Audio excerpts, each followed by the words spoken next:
Hey there, welcome to another episode of the Rubbin Minds Rewind. My name is Ebuka Desmond. On the first segment, we're joined by social commentator Mr. Nnamdi Anekwe, who chatted with Ebuka about the de-radicalization and integration of insurgents. And he anchored his conversation on it being a waste of the government's time and resources. Let's watch. Our military has the capacity also to deploy counter-terrorist, counter-intelligence measures against them. But I reiterate again that you do not try to bring out these people from the war front when the war is still raging.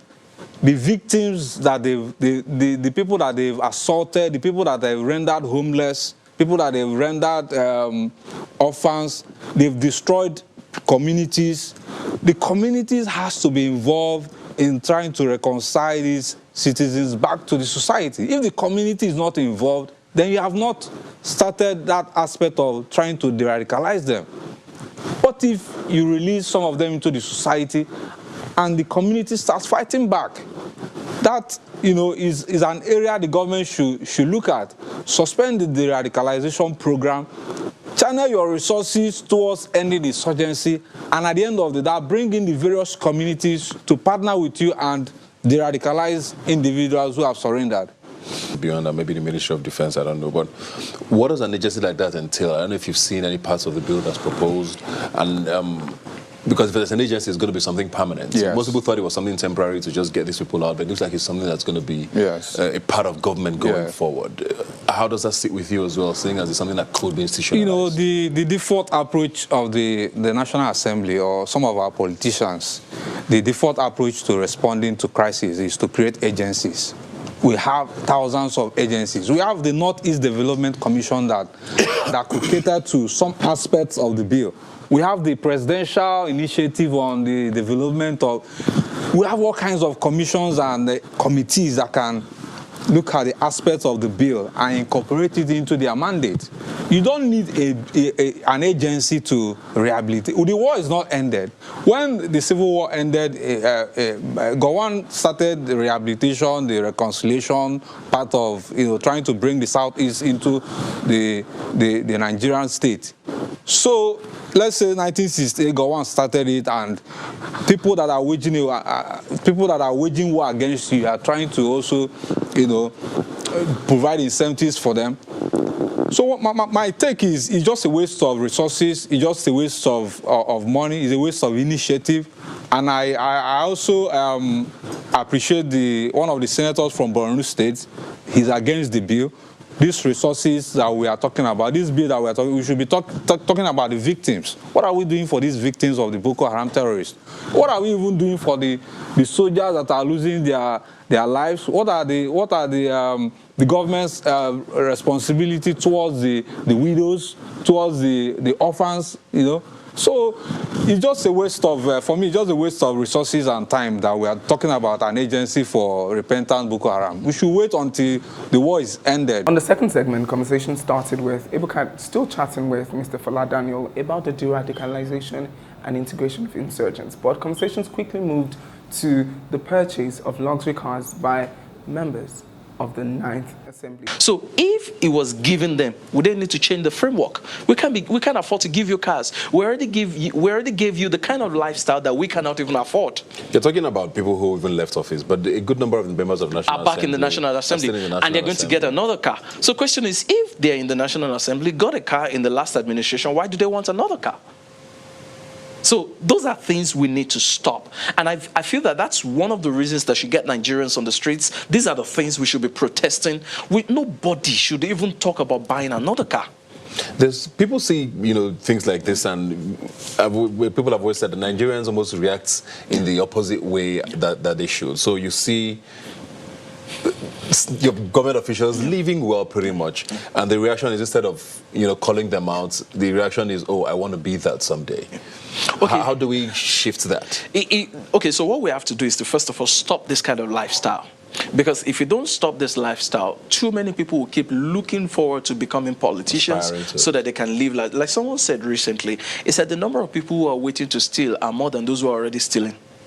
So do it, because the truth is, it's you what and they're I. doing is not illegal, Yeah. right? And everybody who goes in there is going to want to get their own share. So who's really going to change and make this thing It is illegal? legally not illegal, Yeah. but morally illegal. Legally not illegal because within the ambits of the law, they are permitted to do so. But they are insensitive, and that's not what any sensible lawmaker should be thinking about. To be thinking of buying a car when there are people on the streets, there are people on the bridge. Look at the kind of traffic we're experiencing all over the cities. Why are we experiencing this traffic? It's simply because we don't have infrastructure. If you have proper infrastructure, if trains are working, if there's electricity, consistent electricity, which would cost us nothing, you would not be thinking of buying another car. You'll be able to use the public buses. Prime ministers, presidents are using public buses in other cities. They jump the train to work. Mention the functional train in Abuja that a senator or a member of the House of Rep can jump to work, or a minister can follow to work. You said people should speak up. What does speak up mean? Because some people will tell you, well, we're speaking up, protesting, speaking up to make sure that we stop it. Not just social media speaking up. There are social media lions. There are social media cougars and tigers by their mobile phones. What does this do for the, like I said, the Buy Nigeria policy that the president has, proudly tried to push? Okay, so we're on different cases now. The first is buying a car. The other is they are also refusing to buy a Nigerian-made car. To start with, I think they shouldn't buy a car.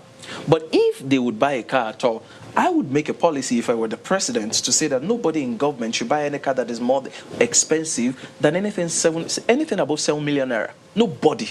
If you're a government official, if you need a car that is more than 7 million naira, go and buy it yourself. However, if you're going to buy a car and it's compulsory to buy it for them, then buy something made in Nigeria. You know what's going to do? Imagine buying a car for all the 306 or so members of the House of Reps, 360, then 109 senators. That is definitely something, because some people in an assembly plant put all those cars together. Now, if there is regular demand, let's say all the ministries, all the agencies of federal government are going to buy cars that are made in Nigeria, you know what will force that car manufacturer to do? They will be forced to have an assembly plant in Abuja. The assembly plant, according to them, currently employs maybe about 5,000 to 6,000 people. So to put another assembly plant in Abuja, it means that automatically you're talking about 6,000 jobs, just because you're buying cars. Timi Olangunju and Gospel Billy joined us to talk about how healthy the exposure of loans are to Nigeria. A personal high point for me was when Mr. Timi Olangunju says, if Malians have table manners, what about our political office holders? Let's watch. You know, in eating, there's something they call table manners. In policy making, there's something they call policy table manners. So part of the table manners in eating involves that, at least in the African setting or in the Nigerian setting, when you are eating and others are not, you try to say, please, would you join me? Now, policy table manners demands that you also say, oh, this is the situation. Let's bring the stakeholders together. Nobody runs governance as a lone. So the truth about it is, even if Malians, as they were Malians, have table manners, talk less of policy makers. I thought we were talking about the country, Mali. Malians have table manners. What of our policy makers? So we need a more collaborative approach to these issues. There's already signs that, trade is going to be very, very seriously affected. So all of this sort of almost doom and gloom around the world with regards to the world economy, what does that tell about Nigeria going forward? Of course, for an economy like Nigeria, where we are mostly on the receiving end, it's going to be a lot more vulnerable. We're going to be a lot more vulnerable. And majorly, our currency is going to be a lot more vulnerable. I think that for us, the goal would be to start looking inwards and then asking ourselves, how can we become a productive nation?